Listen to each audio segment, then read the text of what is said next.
महानदी जल बदर समाधान पाई ओडिशा सरकार गोटे कमिटी कर उच्च स्तरीय कमिटी। ए कमिटर अध्यक्ष अच्छा उपमुख्यमंत्री मान्यवर श्रीयुक्त केबी सिंहदेव महोदय एवं तांको सहित 7 जन अच्छा सभ्य सभ्य जो थे कि पृथ्वीराज हरचंदन अच्छा, सुरेश पुजारी अच्छा, इंडस्ट्री मिनिस्टर अच्छा, जयनारायण मिश्र अच्छा, सोफिया फिरदोस अच्छा एवं आमर निरंजन पुजारी अच्छा। यू नहीं कि एक कमिटी गठन है। कमिटर दायित्व हूँ जल विवाद केमती समाधान हम से दिगरे प्रयास करिबा। किंतु यही समय भितर गत मे 2 तारिख रे महानदी ट्रिब्यूनाल पाखरे गोटे डाटा सबमिट है।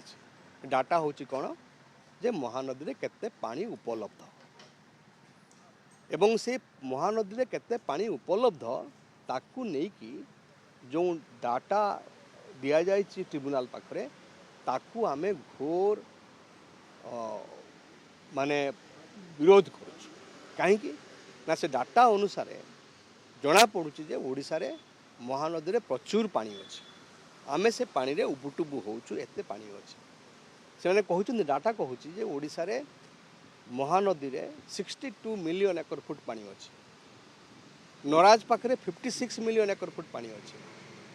हीराकुद उपरे 32 मिलियन एकर फुट पानी अच्छे एवं छत्तीसगढ़ ओडिशा बॉर्डर रे कुआड़े 28 मिलियन एकर फुट पानी अच्छे। ता अर्थ हूँ पानी आमर अभाव ना। ये डाटा आत्मघाती। ये डाटा समाधान पूर्वर आमर आत्मसमर्पण परि लगुच छत्तीसगढ़ पाखरे। आमे से आज समस्त जो सभ्य अच्छा सभ्या अच्छा जो हाई लेवल कमिटी से पाखरे आमे दरखास्त करुचु जे आज्ञा ये डाटा जो दि जाए डाटा को आपण जांच करंतु। ये डाटा को आपण वेरीफाई करंतु। कहीं ना आम मुख्यमंत्री निजे ये विधानसभा 2025 अगस्त मासरे कही जे आमर पानी खरा दिने आसुनी। छत्तीसगढ़ रे अनेक जो बैरेज है डैम है से पानी आम ओडिशा को आसू नहीं और से जे आमको पानी मिलूनी खरा दिने। एक कथा आमे कहूँ आज्ञा खुद मुख्यमंत्री कहते। यदि मुख्यमंत्री एक कथा कहते तेरे ट्रिब्यूनाल पाखर जो डाटा आपन दौरान केमती दौरान ता अर्थ हूँ महानदीर गोटे पटे पानी उबुटुबु होली कहते ट्रिब्यूनाल पाखरे अन्य पटे आसेम्बली भितर मुख्यमंत्री कहते पानी नहीं आमर।